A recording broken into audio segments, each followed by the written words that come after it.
Je m'appelle Reynold et c'est la nuit qui a complètement changé le cours de ma vie. C'était une nuit de printemps à New York, mais pas une de ces nuits douces, venteuses et parfumées de fleurs. Non, la ville était enveloppée d'un épais voile de pluie, comme si le ciel avait décidé de déverser toute sa tristesse sur les rues d'un geste désespéré. L'eau tombait avec force, imbibant le béton et transformant la lueur habituelle des lumières de la ville en reflets flous et vacillants. Les bâtiments disparaissaient, sous des nuages bas, et la vapeur s'élevant du sol chaud se mêlait à la fraîcheur humide du petit matin. Les lumières du pont de Brooklyn dansaient comme des fantômes sur la visière mouillée de mon casque. Chaque goutte de pluie qui glissait sur mon visage était comme une petite lame de distraction, déformant le monde devant moi tandis que je fendais le vent sur ma moto. Je rentrais chez moi après une journée qui semblait interminable. Le genre de journée qui vous épuise et vous fait oublier pourquoi vous avez tout commencé. Le travail avait été épuisant, non seulement physiquement mais aussi mentalement. Le genre d'épuisement qui rend le silence de la nuit si accueillant. À cet instant, mon seul soulagement résidait dans la sensation de liberté que procurait la vitesse. La ville, humide et brillante, semblait vouloir m'embrasser et me repousser à la fois. La moto rugissait sous moi, vibrant à un rythme qui pulsait au rythme de mon cœur. C'était comme si je pouvais, l'espace de quelques instants, tout laisser derrière moi. La pression, les échéances, les problèmes qui m'attendaient à la maison. À chaque virage, je croyais avoir le contrôle. Mais ce n'était qu'une illusion fragile. Et ce soir-là, la réalité allait me le rappeler. La route était glissante. Les voies brillaient dans les phares, trahissant la lumière, comme du verre mouillé. Le vent soufflait fort, projetant des gouttes sur mon corps comme des aiguilles glacées. Et puis c'est arrivé. Une voiture, surgie de nulle part, a brusquement envahi ma voie. J'ai à peine eu le temps de réfléchir. C'était comme si le temps s'était arrêté. J'ai vu les phares, senti mon corps réagir. J'ai tiré fort sur le guidon, essayant d'éviter le choc. J'ai senti mon cœur monter à la gorge, et un cri jamais émis y est resté coincé. Mais c'était trop tard. Le choc fut brutal. Je ne me souviens que de la sensation d'être arraché à la réalité, du sol qui disparaissait sous mes pieds, du froid qui me transperçait la peau, tandis que mon corps était projeté en l'air comme une poupée sans vie. J'ai ressenti l'impact comme une explosion sourde. Le monde a basculé. Le ciel et la terre ont échangé leur place. La douleur est venue comme une avalanche, vive, profonde, écrasante. Mes os ont craqué comme des brindilles sèches. Ma peau a été déchirée par l'asphalte. Et puis, le néant. L'obscurité tombait comme un lourd rideau. Quand j'ai ouvert les yeux, ou peu importe ce qu'ils étaient, je n'étais plus sur le pont. Le froid, la peur et la douleur avaient complètement disparu. Il n'y avait plus de bruit de voiture, de sirène ou de pluie. Il n'y avait que le silence et la lumière. Une intense lumière bleue m'entourait de tous côtés. C'était comme être dans un océan d'énergie et de calme. Mais cette lumière ne me faisait pas mal aux yeux. Au contraire, elle m'apportait un sentiment de réconfort, comme si chaque partie de moi était englobée par quelque chose de bien plus grand, plus sage, plus ancien. Je flottais, ou je marchais, difficile de dire. Je ne sentais aucun poids, aucun corps, mais j'étais conscient, plus que jamais. Tout était étrange et familier à la fois. C'était comme sortir d'un rêve dans un rêve, sauf que cette fois, les choses prenaient enfin un sens. La lumière pulsait, vivante, comme si elle respirait avec moi. C'était comme si j'en faisais partie, et elle faisait partie de moi. Un instant, je me suis demandé, est-ce la mort? Mais je n'avais aucune peur. Rien dans cette expérience ne laissait présager une fin. C'était plutôt un retour, comme si j'étais enfin revenu là où je n'aurais jamais dû partir. Le temps semblait suspendu, inexistant. Il n'y avait ni hier, ni demain. Il n'y avait que maintenant, et maintenant était plein. C'est alors que j'ai entendu une voix. « Zir, suis-moi ». La voix ne venait pas d'un endroit précis. Elle n'était ni devant, ni derrière. Elle venait de moi, comme une pensée qui n'était pas la mienne. C'était réconfortant et puissant à la fois, familière d'une manière inexplicable. Je savais, instinctivement, que je pouvais lui faire confiance. Et c'est ce que j'ai fait. La lumière commença à se déplacer autour de moi, comme si elle ouvrait un chemin. Chaque pas, si tant est que je marche, était comme une plongée plus profonde dans cet océan de paix. Le bleu formait des formes, des motifs qui tourbillonnaient lentement, tels des constellations en mouvement, formant un tissu d'énergie pure. C'était magnifique, c'était impossible, et pourtant, c'était réel. J'avais l'impression de faire partie de quelque chose de bien plus grand, d'universel. Chaque courbe de lumière autour de moi semblait chargée de savoir, comme si chaque particule racontait une histoire sur le monde, sur moi-même. J'étais guidé, non seulement physiquement mais spirituellement, vers une compréhension qui transcendait tout ce que je connaissais. Cette marche, si je peux encore l'appeler ainsi, est devenue un voyage en moi-même. Puis la lumière changea à nouveau. Elle cessa d'être simplement bleue et se mit à briller de nuances d'or, d'argent et de violet. J'ai commencé à remarquer des détails plus nets, des formes qui se mouvaient comme des courants, comme si l'espace avait une vie propre. C'était comme être au cœur d'une symphonie visuelle où chaque note était une couleur et chaque couleur un sentiment. J'ai ressenti de l'amour, de la compassion, de la compréhension, tout à la fois. Et puis la voix est revenue, encore plus proche, plus intime. Zir, tu es en sécurité ici, mais il y a quelque chose que tu dois voir. L'urgence de son ton me fit réfléchir. Il y avait quelque chose que je devais comprendre. Devant moi, le chemin s'ouvrait sur un vaste champ baigné d'une lumière chaude et éclatante. Et là, au loin, j'aperçus des silhouettes. Certaines s'avançaient vers moi. Une vague de reconnaissance me traversa. Mes yeux, ou ma conscience, peu importe, s'emplirent d'une émotion indescriptible. C'étaient eux, des gens que j'avais perdus des années auparavant, des gens qui vivaient encore dans ma mémoire, que je pensais ne jamais revoir. Ils étaient là, souriants, entiers. Et à ce moment-là, j'ai compris. La vie n'était pas une fin, ce n'était que le début de quelque chose de bien plus grand. Je marchais vers eux, le cœur battant la chamade et l'esprit submergé par un tourbillon d'émotions. C'était comme si chaque pas était dicté par des années de désir, des questions sans réponse et des souvenirs que le temps ne pourrait effacer. La lumière bleue autour de moi semblait pulser plus intensément, comme si elle percevait la charge émotionnelle de l'instant. Elle vibrait à l'unisson de mon cœur, créant une mélodie silencieuse d'attente et d'espoir qui résonnait dans l'espace éthéré où je me trouvais.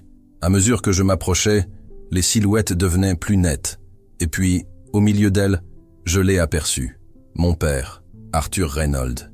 Il se tenait là, me regardant avec ce sourire serein et accueillant que je connaissais si bien. Mais quelque chose avait changé. Il paraissait rajeuni, comme si le temps avait reculé de quelques décennies. Sa posture était droite, ferme, pleine de vitalité.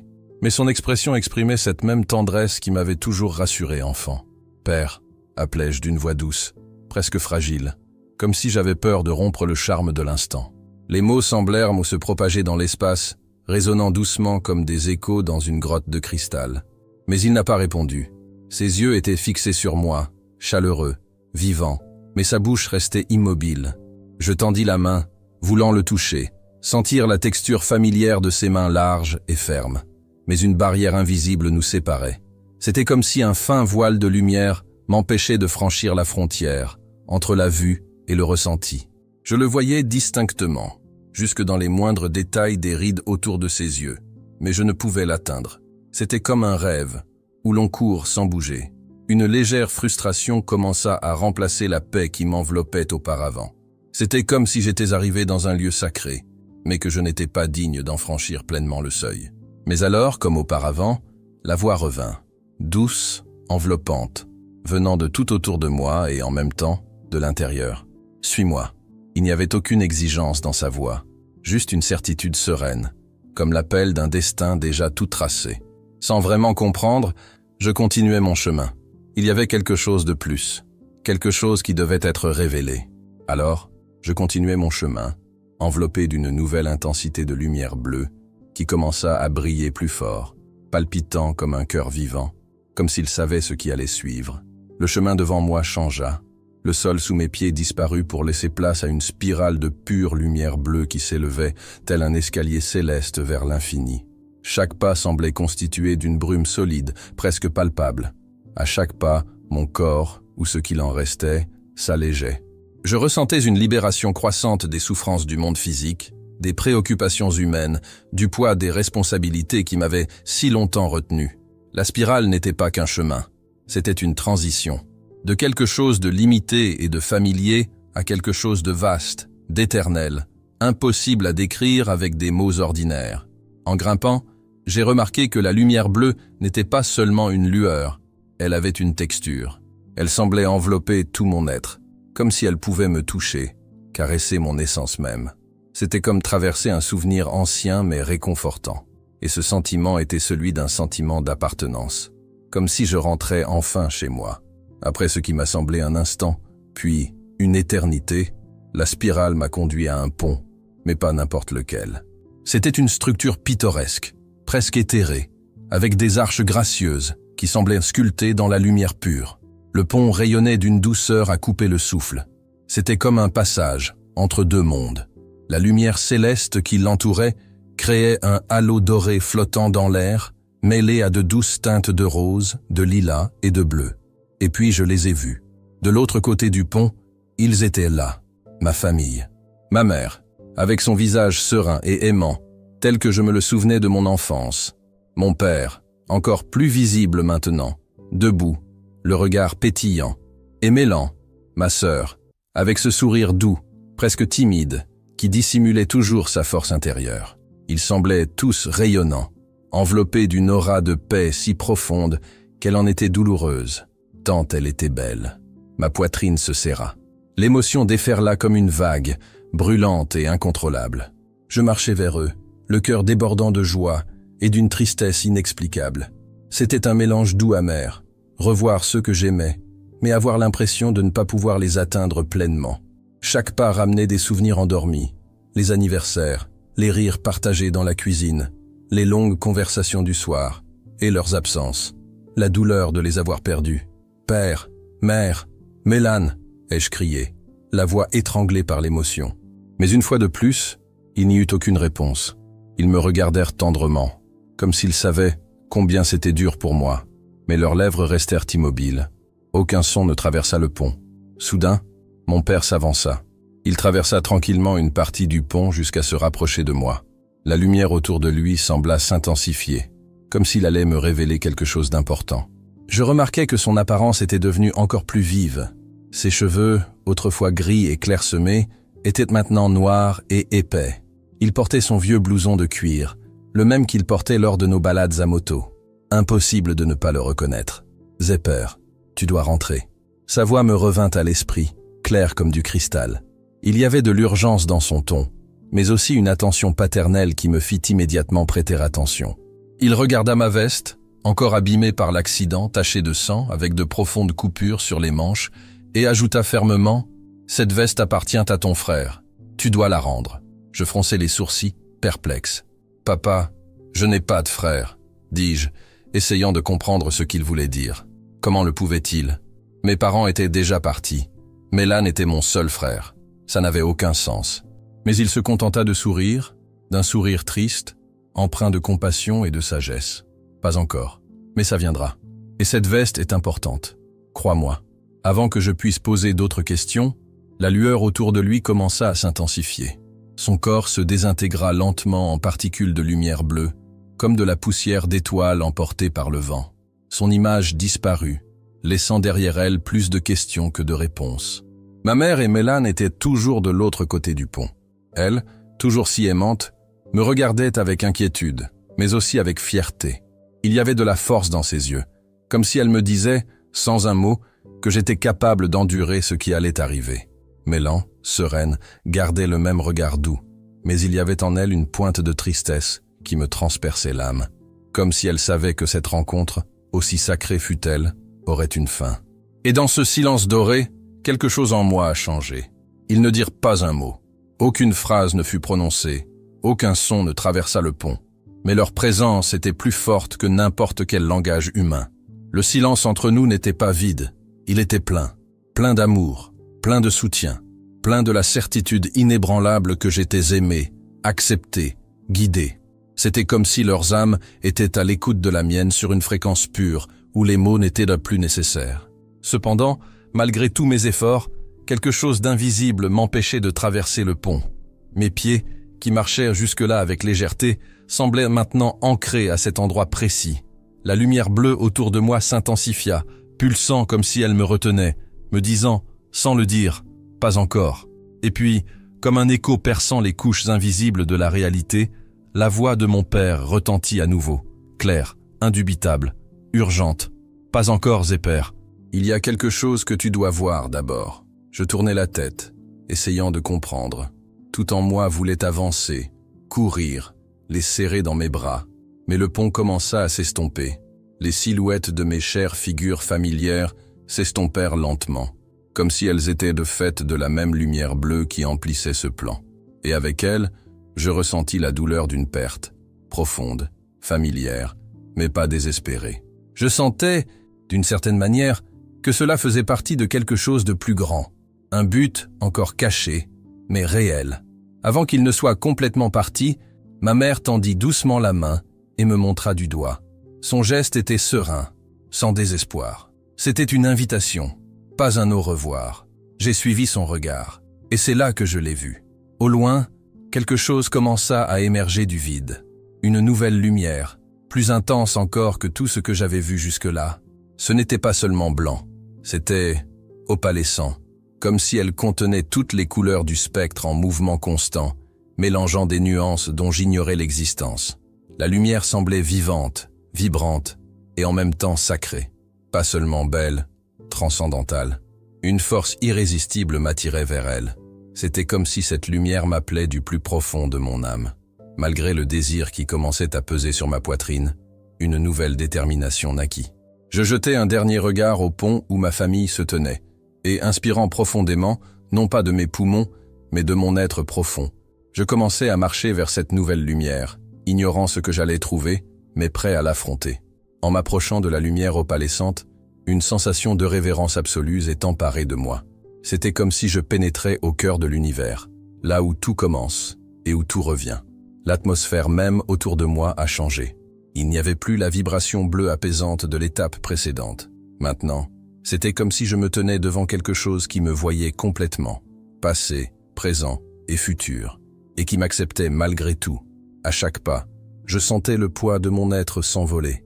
Vieilles peurs, blessures enfouies, échecs que j'avais portés comme des fardeaux. Tout commençait à se dissoudre. C'était comme si la lumière purifiait mon âme, me préparant à quelque chose. Et puis, lorsque j'ai enfin atteint ce noyau lumineux, j'étais impliqué par cela. Il n'y avait plus de terre, plus de direction. Il n'y avait que la lumière. Et, à l'intérieur, visions des souvenirs ont commencé à se former, non pas de simples images comme dans un rêve, mais des expériences intenses, comme si j'étais dans un souvenir qui n'était pas le mien. Et pourtant, c'était le cas. C'était comme regarder l'histoire se dérouler en temps réel, mais dans une autre dimension. La première scène m'est venue à l'esprit. Un rassemblement politique, avec une foule immense et enthousiaste. Des cris, des applaudissements et une ferveur collective emplissèrent la salle. Sur scène, sans équivoque, se trouvait Donald Trump, plus âgé, le visage marqué par le temps, mais toujours charismatique et dominant la scène de sa présence inébranlable. Sa voix résonnait dans la foule, intense et fervente. En regardant, j'ai remarqué quelque chose d'étrange qui bougeait parmi la foule. Ombre une silhouette floue, avançant résolument. Je ne voyais pas son visage, mais je percevais son intention, et il faisait sombre. Mes sens s'aiguisèrent. Le temps semblait se comprimer autour de sa présence. La silhouette ne se fondait pas dans le chaos de la foule. Elle s'y déplaçait, cherchant un point de vue. Soudain, la caméra invisible s'est déplacée vers le haut avec moi, et je l'ai vue. La silhouette positionnée en position d'observation, loin de la scène, un fusil pointé. La salle s'est figée. Un coup. Le bruit était comme un coup de tonnerre qui a brisé le temps. J'ai vu le projectile fendre l'air au ralenti, fendant le silence nouvellement créé comme un couteau dans la soie. L'impact a effleuré Trump, passant près de son oreille. Il se tenait le visage, titubant. Du sang coulait, tachant sa chemise blanche, tandis que le chaos explosait autour de lui. Les gens hurlaient, couraient dans tous les sens. La peur se répandait, comme une traînée de poudre. Des agents de sécurité ont envahi la scène pour le protéger. Mais le mal était déjà fait. Et au milieu de la tension suffocante de cette scène, la voix de mon père est revenue. Plus grave, plus urgent. Ce n'est que le début, Zepper. Tu dois avertir le monde.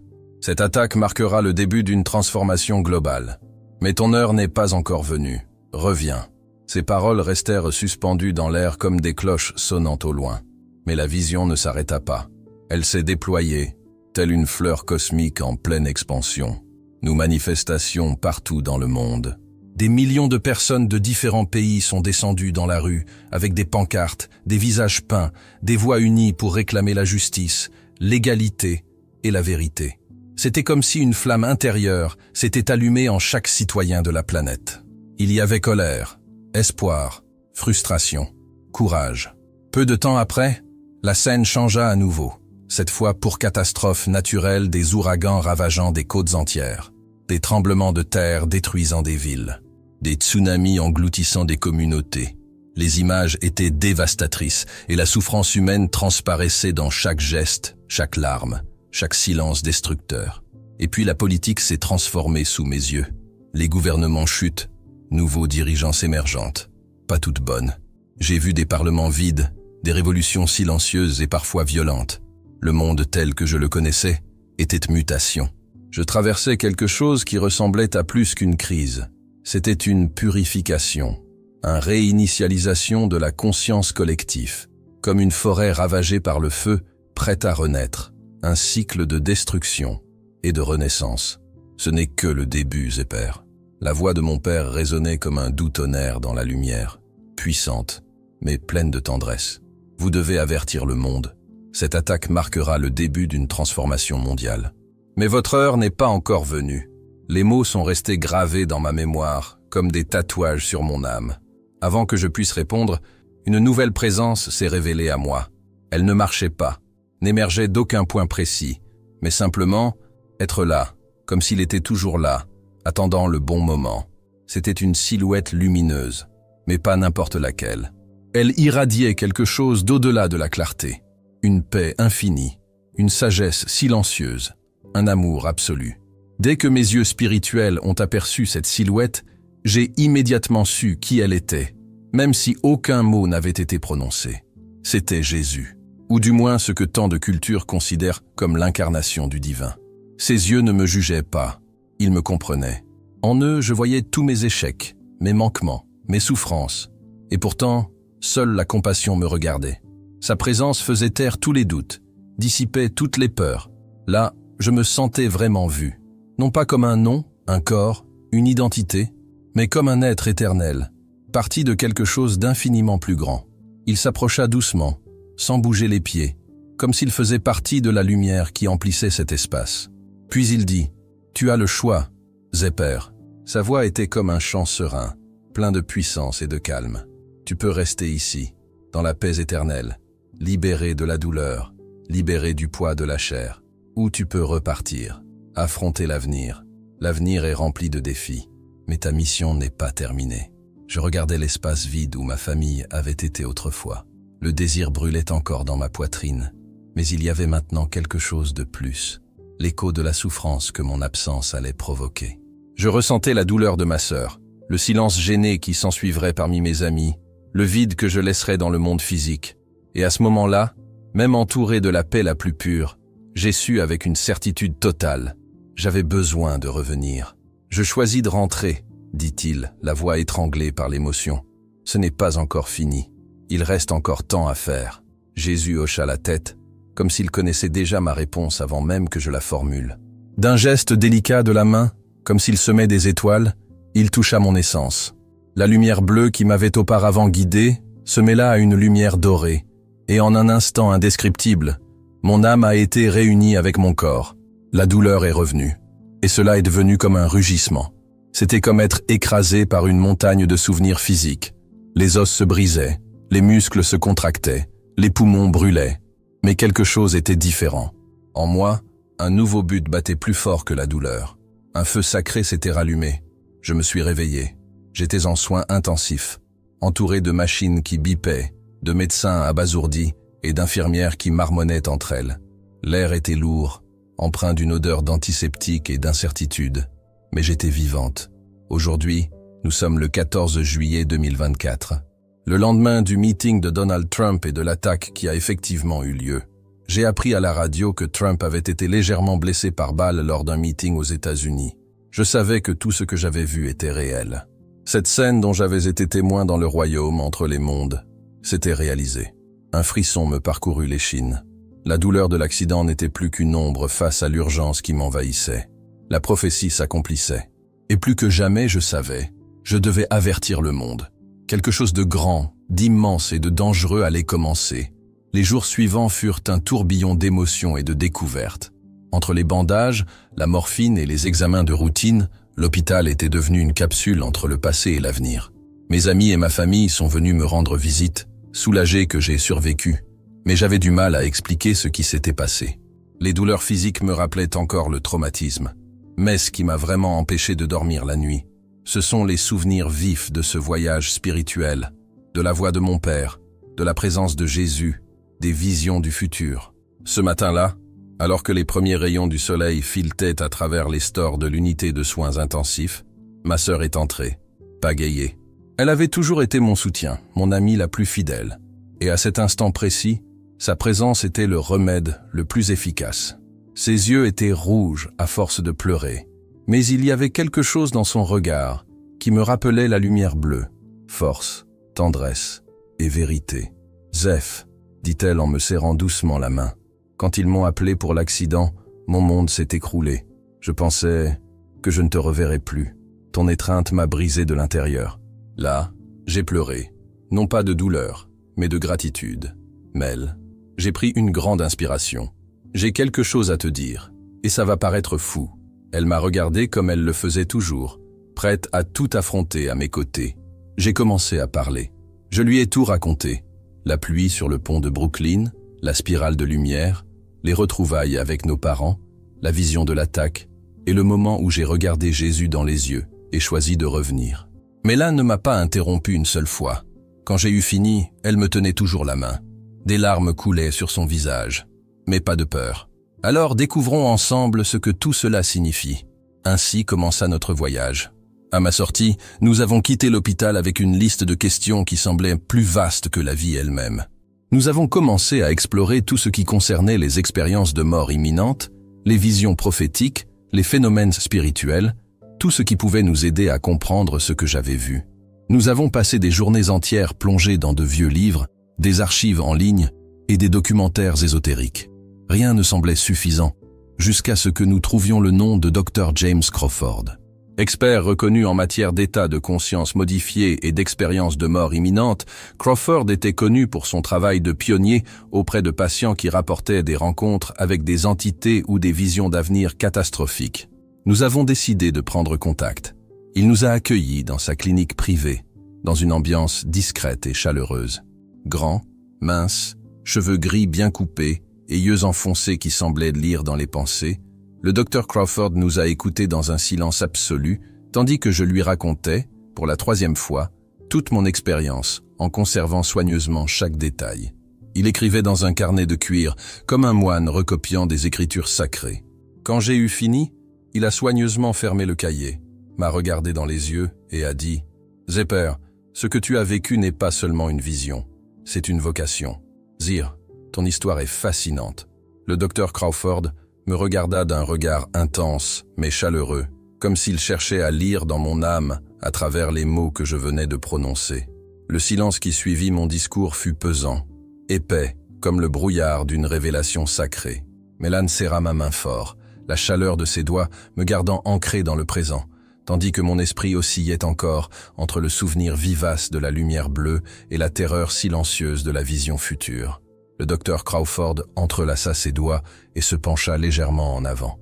Les expériences de mort imminente sont plus courantes qu'on ne le pense, mais le niveau de clarté, de prophétie et de symbolisme spirituel que vous avez vécu est extrêmement rare. Franchement, Zir, nous sommes peut-être face à quelque chose qui transcende la science elle-même. Le cabinet du Dr Crawford se trouvait à l'étage supérieur d'un immeuble modeste au cœur de Manhattan. Contrairement à ce que l'on pourrait attendre d'un cabinet médical, l'espace était chaleureux et accueillant, avec ses tons bleus doux, ses livres anciens alignés sur des étagères en bois sombre et ses tableaux mêlant imagerie scientifique et symboles spirituels. C'était un espace qui fusionnait le mystique et l'empirique, une représentation fidèle du voyage que nous entreprenions. « J'aimerais essayer l'hypnose régressive », dit-il calmement. « Vos récits sont clairs. Mais je crois que votre esprit contient plus que ce dont vous vous souvenez consciemment. Et si nous parvenons à accéder à ces souvenirs plus profonds, nous pourrons peut-être comprendre non seulement ce qui s'est passé, mais aussi pourquoi. La pièce où nous avons réalisé le processus était douce et accueillante. De légers parfums de lavande flottaient dans l'air, et une musique instrumentale apaisante emplissait le silence d'une sérénité presque éthérée. J'étais assise dans un fauteuil inclinable, Mélane à mes côtés tout au long du processus, me tenant la main.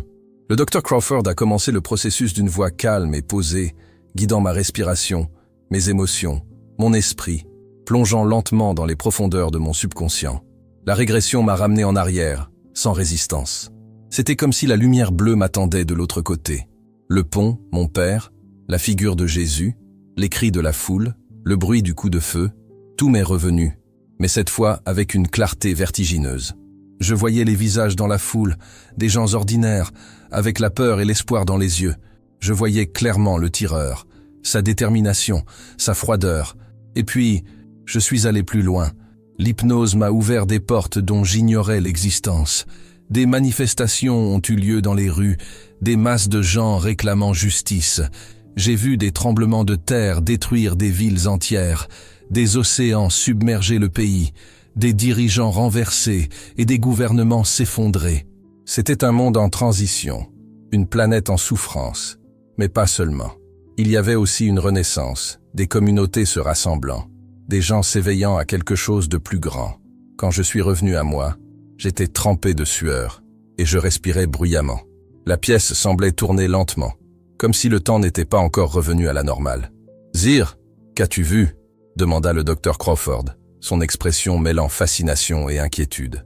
Mélane, pâle mais ferme, se tenait à côté de moi, le regard posant la même question. « J'ai vu plus que l'attaque, » dis-je, digérant encore les images qui fusaient dans mon esprit.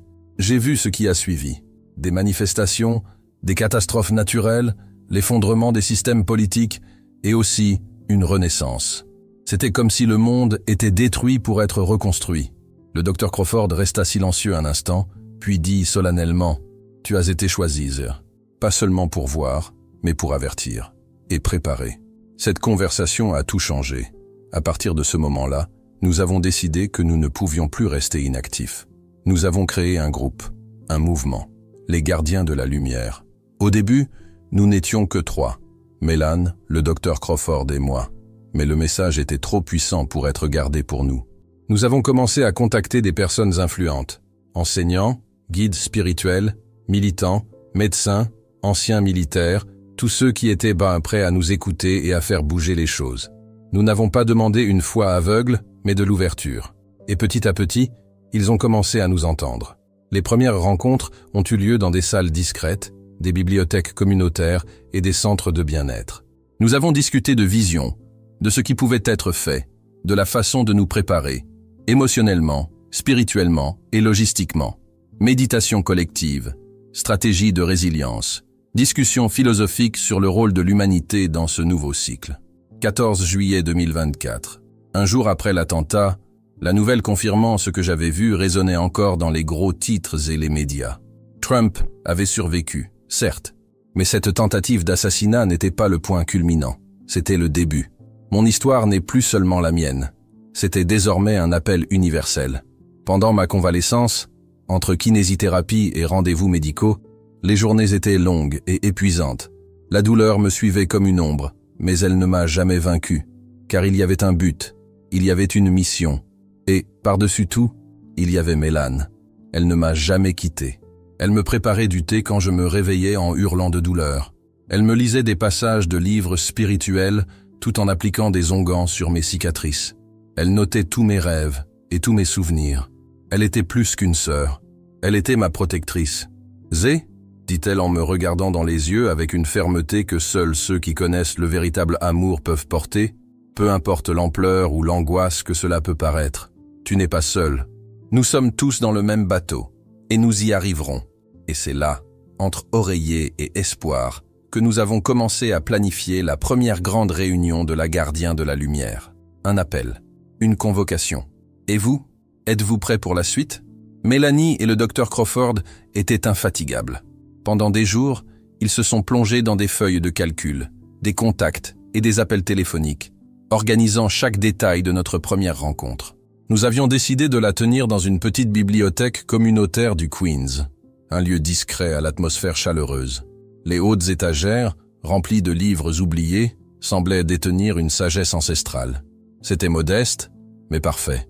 Ce n'était pas une question d'apparence. C'était une question de vérité. Ce matin-là, je me suis réveillé tôt, le cœur battant à un rythme étrange. Un mélange d'anxiété, de détermination et de peur de l'inconnu.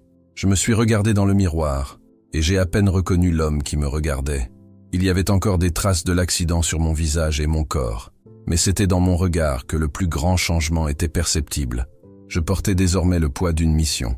Tandis que nous marchions vers la bibliothèque, Mélanie conduisait en silence, la main fermement posée sur mon épaule.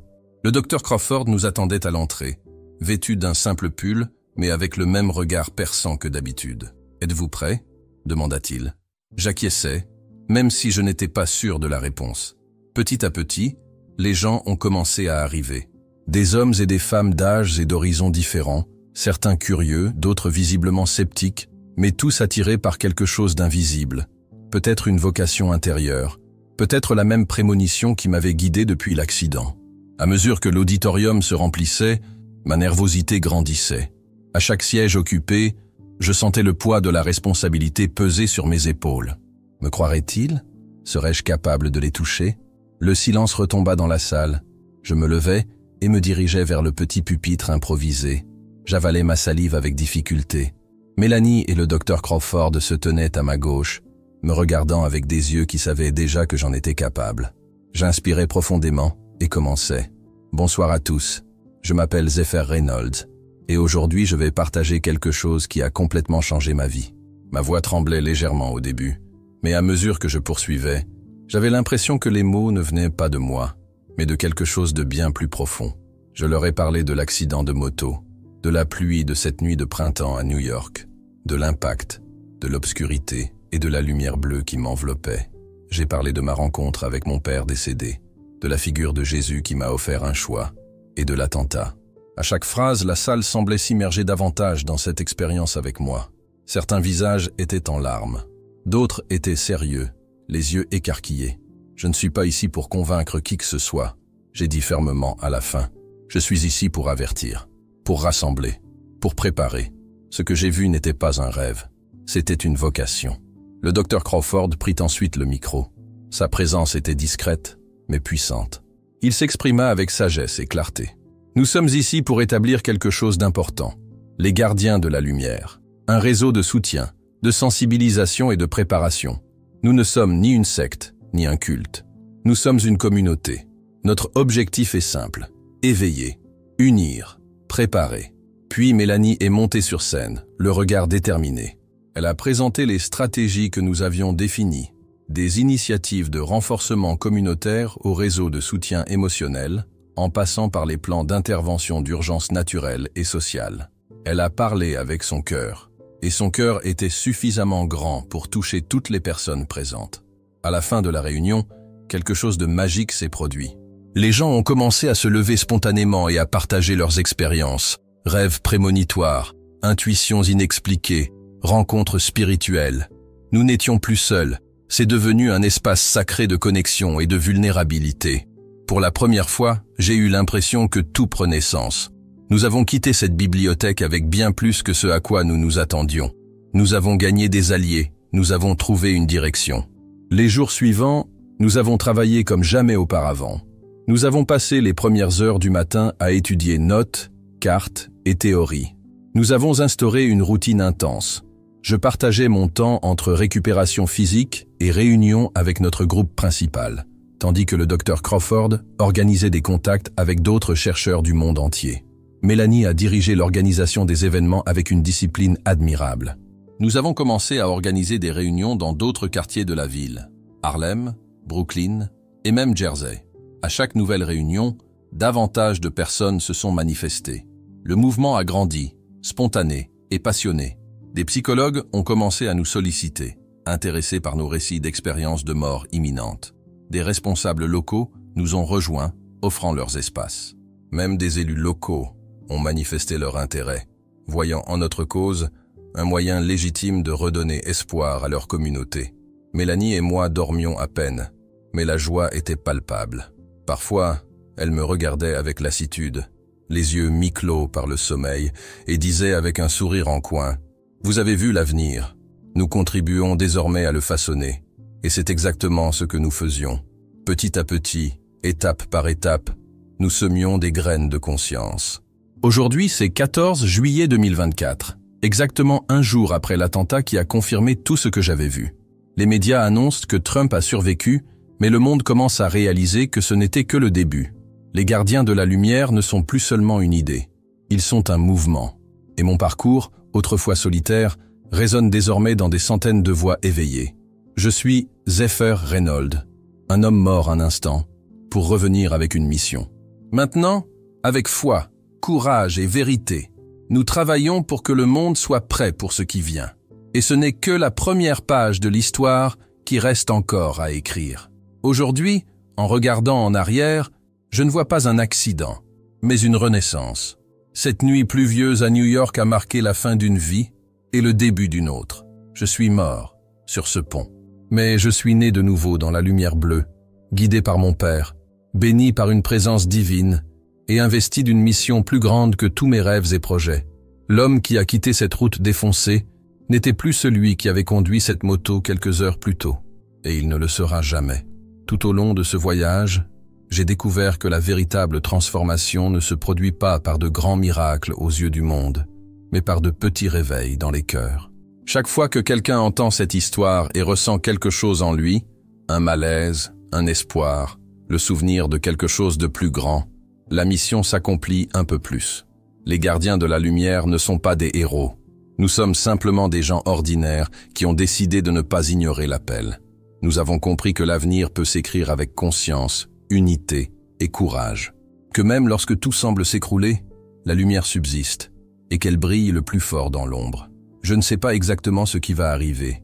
Mes visions ont montré un monde en ébullition, certes, mais aussi des visages, nombreux, s'éveillant à la vérité. Et si le chaos est le terreau sur lequel nous plantons un avenir nouveau, alors j'accepterai cette mission avec un cœur ouvert. Ce que j'ai vu n'était pas seulement un avertissement, c'était une promesse. Il y a de l'espoir. Et tant que je respirerai, tant qu'il y aura quelqu'un prêt à m'écouter, à changer, à aimer avec plus d'intention, je serai là, parce que j'ai été appelé, parce que je suis revenu, et parce que maintenant je comprends. La lumière n'est pas un lieu. La lumière est celui qui choisit de la porter. Je suis Zephyr Reynolds, et voici l'histoire qui a changé ma vie, pour que, peut-être, cela change aussi le vôtre.